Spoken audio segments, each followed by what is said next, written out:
안녕하세요. 역사를 사랑하는 청년 윤동현입니다. 오늘 또 이렇게 윤동현의 썰방이라는 콘텐츠로 여러분들을 다시 한번 찾아뵙게 되었습니다. 최근에 또 논란이 된 역사적 문제가 하나 있죠. 바로 일본 아베 사죄상인데요. 이 아베 사죄상이 왜 논란이 되었는가를 보니까 이게 또 우리 한일 관계에 영향을 줄 수도 있는 그런 문제였던 것 같습니다. 그래서 한국에서도 꽤 논란이 되고 이렇게 찬반 토론이 이어지고 있는 모양인 것 같던데, 이 문제에 대해서 한번 제 생각을 또 이야기해 보려고 여러분들을 찾아뵙게 되었습니다. 아마 이 문제를 모르시는 분들도 있기 때문에 제가 간단하게 이 상황을 설명해 드리면, 먼저 한국 강원도 평창이죠. 여기에 한국자생식물원이라는 곳이 있습니다.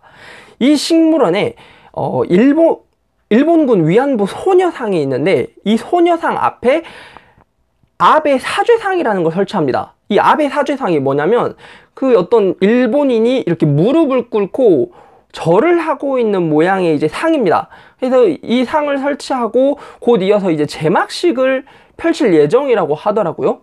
근데 문제는 뭐냐면, 이 기사를 본 일본의 스가 요시히데 일본 관방장관이 이 기사 내용이 사실이면 한일 관계에 영향이 있을 것이다, 이렇게 말을 했다는 것입니다.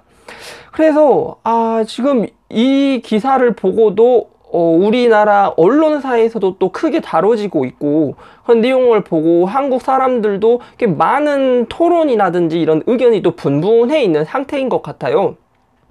근데 이 문제는 사실 그렇게 어려운 문제가 아닙니다. 뭐 이전부터 이런 한일 과거사 문제에 대한 내용이라든지 그런 논의는 이전부터 지속적으로 이어져 왔고, 사실 사람들이 한 번씩은 계속 생각해 봤을 법한 문제거든요. 그래서 간단하게 제 생각을 한번 이야기해 보겠습니다. 첫 번째로, 이 아베 사죄상은 예술입니다. 그러니까 이 하나의 예술의 성격을 생각해 봤을 때 예술이 갖고 있는 표현의 자유는 굉장히 무제한적이에요. 그런 제한이 불가능한 영역이에요, 예술은. 그렇기 때문에 어떻게 생각하면 이 예술이라고 하는 건 그 작품을 만든 예술가와 그 예술을 보는 관람자가 소통을 할 수 있는 하나의 도구이자 소통 수단입니다. 그래서 우리가 이 어떤 작품을 봤을 때는 왜 그걸 만들었을까를 생각했을 때 하나의 그 사회적, 시대적 배경을 생각해보고, 또 작가의 환경이라든지 여러 가지 조건을 고려해서 그런 작품을 만든 이유를 생각해보는 거예요. 그런데 뭐 목적이나 의도 같은 게 이렇게 불순하다 해가지고 뭐 우리가 그렇게 간섭할 문제가 아니라는 거예요. 하지만 이 문제 같은 경우는 이제 외교라든지 외교적인 부분이라든지 우리나라 정치적인 영역에 조금 들어가 있기 때문에 이렇게 크게 논란이 된 상황에서는 제가 바라는 건, 제작자는 제작 의도와 목적을 분명히 밝혀줄 필요가 있습니다. 그리고 우리는 그냥 단순히 이 예술을 뭐 즐기거나, 그냥 그 예술이 마음에 안 들면 그 예술가를 욕하거나 하면 그만인 거예요. 근데 우리가 그 예술가한테 그 작품을 부셔라 말아라, 뭐 감내나라 배내나라 이렇게 할 필요가 없어요. 그러니까 그냥 화가 난다 그러면 그 예술가의 도덕성을 논하면 되는 거예요. 그리고 두 번째로, 이 일본 장관이 그렇게 말했다는 거죠. 뭐 한일 관계에 영향이 있을 거라고. 웃긴 소리 하지 말라고 하세요. 그냥 진짜 쉽게 생각을 해서 그냥 일본 그 정부가 역사적 사실을 인정하고 그 역사적 사실을 바탕으로 어떤 그 역사적인 책임을 그렇게 지고 사죄하고 배상을 했다면 이런 문제가 있었을까요? 없어요. 이거는 뭐 단지 찬반 논란이 일어나는 것 자체가 저는 좀 이해가 안 돼요. 그냥 옳다 그르다 이렇게 시비 판단을 논하기 전에 왜 그랬을까, 그냥 생각을 한번 해보면 다 이해가 되는 문제예요. 오히려 우리는 일본 장관이 저렇게 말을 했다, 그럼 우리가 오히려 반문을 해야 돼요. 일본 장관, 너는 왜 우리가 그걸 만들었다고 생각을 하냐, 너는 일제강점기 역사에 대해서 어떻게 생각하냐 라고 물어봐야 한다는 거예요. 뭐 일본 장관이 어떻게 생각할지는 들어봐야겠죠. 자기도 생각이 있으니까 그렇게 한일 관계에 영향이 있을 것이다 하고 우리나라에 경고를 줬겠죠.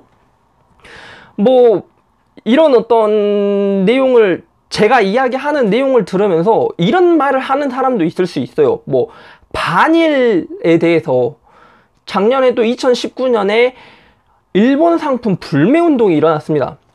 이때 또 이제 사람들이 의견이 분분했는데 뭐 이런 내용이 있었어요. 뭐 21세기 국제화 세계화 시대에 무슨 반일이냐, 모든 나라와 친해져야 한다. 일본과도 친해지고 중국과도 친해져야 되고 미국과도 친해져야 되고, 아니 모든 나라와 이렇게 친해질 필요가 있다. 근데 왜 일본을 싫어하느냐, 이렇게 말하는 사람들이 있어요.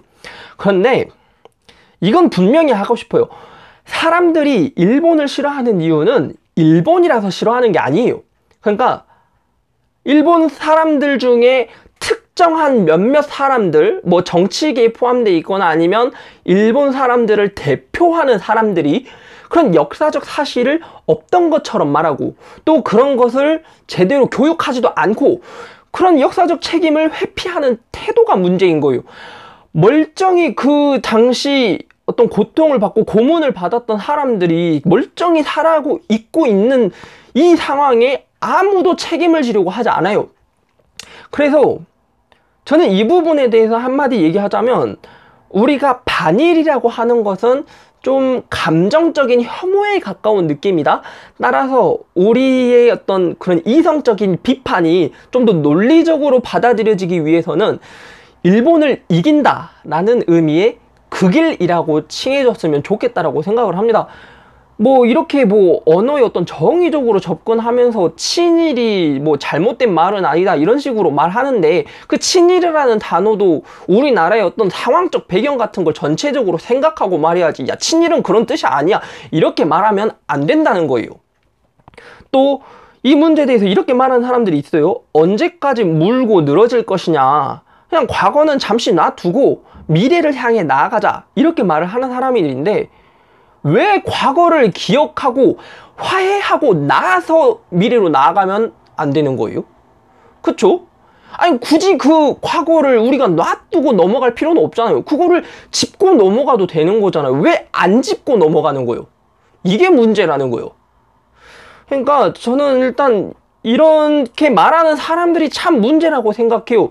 제가 굳이 누구라고 이야기하지 않겠지만 이 유튜브라고 하는 영상 플랫폼에 이런 내용으로 또 이야기하는 나쁜 사람들이 있습니다. 뭐 위안부 할머니들이라든지 이 근로정시대 할머니들, 또 강제징용된 특정 그런 분들을 향해서 이렇게 나쁘게 말하는 분들이 있는데, 윤모모 씨도 있고, 보니까 저 연세대 교수 류모모 씨도 있고, 뭐 이름을 안 쓰고 지식의 모식이라고 하는 놈도 있고, 보니까 이런 사람들이 항상 얘기하는 건 똑같아요. 그냥 일제강점기 때 식민사관의 논리를 그대로 적용해서 얘기를 해요. 이런 사람들은 내가 한마디만 얘기를 할게요. 여러분들은 어떤 사고 능력이랑 공감 능력이 없어요. 내가 왜 이렇게 말을 하냐면, 우리가 보통 교육을 받은 사람들이라면 이 끌려간 사람들이 왜 끌려갔을까 이렇게 생각을 한단 말이에요. 그러니까 류석춘의 말대로 차라리 끌려간 사람들이 가난했다라고 한다면, 그러면 그 사람들은 왜 가난했을까라고 또 생각을 하게 돼요.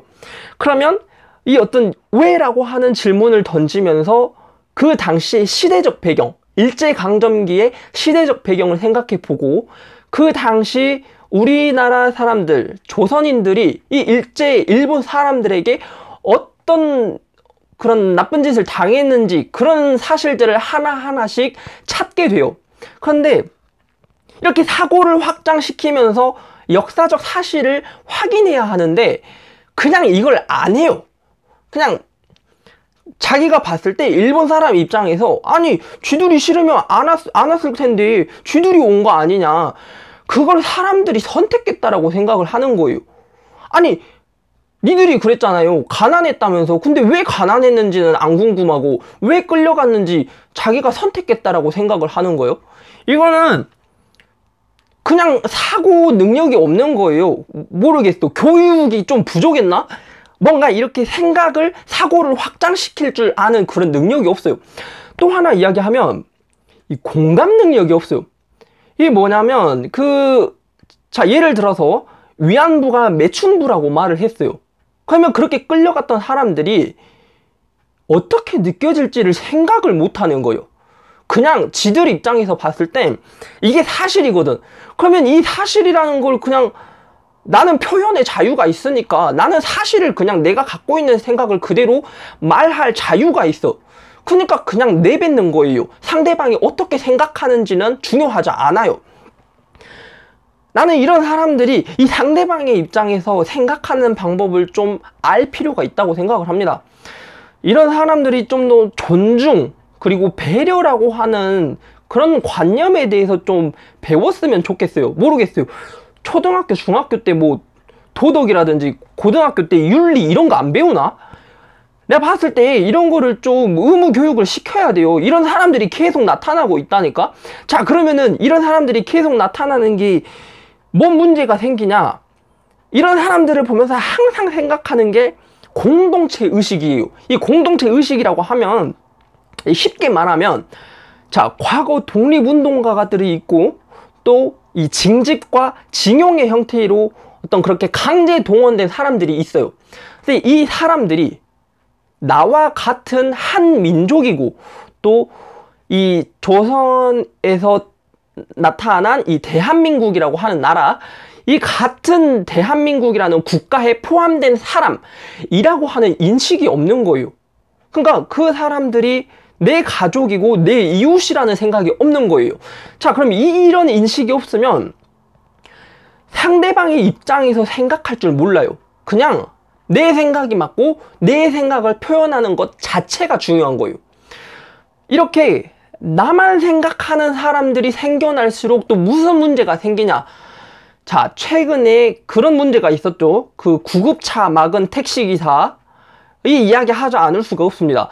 나는 이 택시기사 정말 웃겨 죽겠어요. 죽으면 내가 책임진다 말했죠. 왜 책임 안 져요? 책임 안 지는 거는 상관없어. 그래, 그냥 네가 알아서 책임지기 싫든 책임 안 지는 건 둘째치고 왜 이런 사람들이 생길까를 생각했을 때 그 구급차에 끌려간 사람이 내 가족일 수 있다라는 생각을 못 하거든. 그 사람이 나일 거라는 생각을 못 한다고. 이게 모르겠어요. 약간 상대방의 처지에서 그렇게 생각할 줄 모르는 그런 인식이 부족한 건, 이런 공동체 의식이 부족한 건 모르겠어요. 교육의 부족일까? 아니면 뭐 사회적 분위기? 이런 데 있어서 봐서 제가 말씀드리고 싶은 건 이게 바로 역사 교육의 필요성이라는 겁니다. 역사를 통해서 이런 공동체 의식을 기르고 또 이제 상대방의 입장에서 생각하는 방법, 그런 것들을 통해서 인권 의식을 기를 수 있다는 거예요. 저는 뭐 아무쪼록 이런 역사 공부에 대해서 이렇게 필요성을 이야기하지만 사람들이 잘 몰라요. 하지만 또 나름대로 이런 부분에 대해서 사람들에게 알려줄 필요가 있다고 생각하고, 또 숨겨진 역사, 그리고 사람들이 관심 가지지 않는 역사, 이런 부분에 대해서 또 논란이 된 부분에 있어서는 제대로 된 역사적 사실을 알려주기 위해서 계속 이렇게 바로잡고 있는 일을 하고 있습니다. 뭐 작년 같은 경우는 한일 과거사 문제에 있어서도 그 유니클로 기업 광고였죠. 그 패러디 광고도 한번 하고, 또 올해 같은 경우는 5.18 역사 왜곡 가짜뉴스 바로잡기 영상을 올리면서 여러 가지 활동을 하고 있는데, 아무쪼록 사람들이 이런 역사에 관심을 갖고 공동체 의식이라고 하는 것, 인권 의식이라고 하는 것, 그리고 그것을 통해 기를 수 있는 존중과 배려 의식, 이런 거에 좀 더 초점을 맞추고, 아, 역사가 왜 필요하구나. 그 뭐 교과서적으로 말하는 것들이 있어요. 뭐 같은 실수를 반복하지 않기 위해서 가르친다? 개소리 하지 말라고 그래. 그런 거는 역사 아니고서 다른 것도 할 수 있어요. 그 과학 공부하는 애들도 보면은 귀납법 추론하면서 다 공부할 수 있다고. 실수를 저지르지 않기 위해서는 그냥 내 실행력, 내 사고 능력이 좀 더 발달되면 돼요. 역사의 어떤 필요성이라고 하는 건 공동체 의식, 인권 의식, 존중과 배려 의식, 공감 의식이라고 하는 것들, 이런 부분들이 이 역사가 채워줄 수 있는 부분이지 않을까. 아무쪼록 오늘 주제에 대해서 이 아베 사죄상에 대해서는 여러분들이 한 번 더 생각을 곰곰이 해보시고 좋은 사람들, 주변에 있는 여러 사람들과 또 많은 이야기를 나눌 수 있었으면 좋겠습니다. 감사합니다.